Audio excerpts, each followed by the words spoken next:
عشقهای مجازی که دل کل گیره برده. آن اینی چیز زیاد شده اصلا یا نیست. حالا بیشتر از اجبار از طرف اولادهای اجبار سر مادر و پدر میشن. بس دیگه من عاشق اینم هستم، عاشقش هستم دیگه. اینی میره خوش کردیم دیگه. سرمان بر از اینی میتیر نیستا. پسرها به این رقم، دخترها با گریه خود. اینه میره خوش دارم. من کس دیگر نمیگیرم. اگه اینه میره گیره نصیبم بود نبود تا آخر عمر دیگه من تو میشینم. با یک دوستت دارم مام تو را دوستت دارم.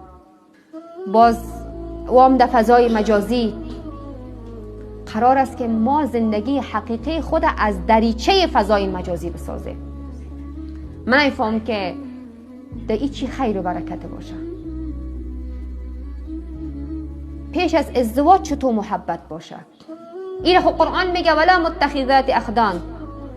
شما نباشین گیرندگان دوستان پنهانی. اما امروز میتونیم بگوییم اکثریت جوانان ما به دوستهای پنهانی سر دچار هستند. موافق هستین؟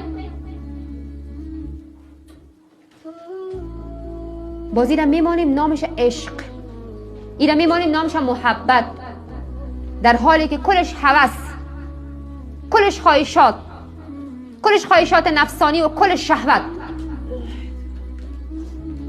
نه چیزی به نام محبت است نه به نام صداقت.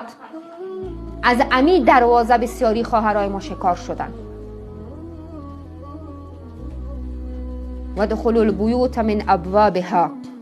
داخل خانه هاش همین از دروازه هایش.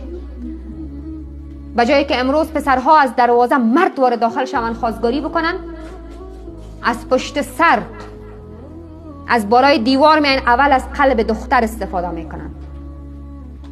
بعد دختر خوب آماده میسازن باز میان خواستگاری که پدر مادرش نه دختر خودش استاد چرا که من اینو میگیرم.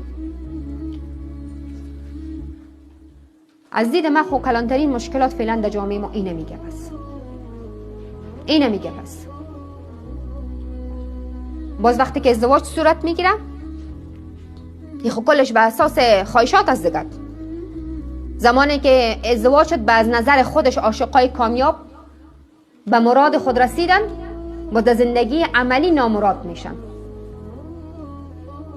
باز ای او را میگه ای او را تا نمیگه. یاد دست یک وقت تو پشتم گیران میکدی اینمی تو پشت من مرده بودی، شب و روز پشت من داد میزدی. و چون هر چیزی که اساسش درست نباشه خواهرا، بنیادش بر اساس تقوا نباشه، این خب یک چیز واضح هست که او خیر و برکت نداره.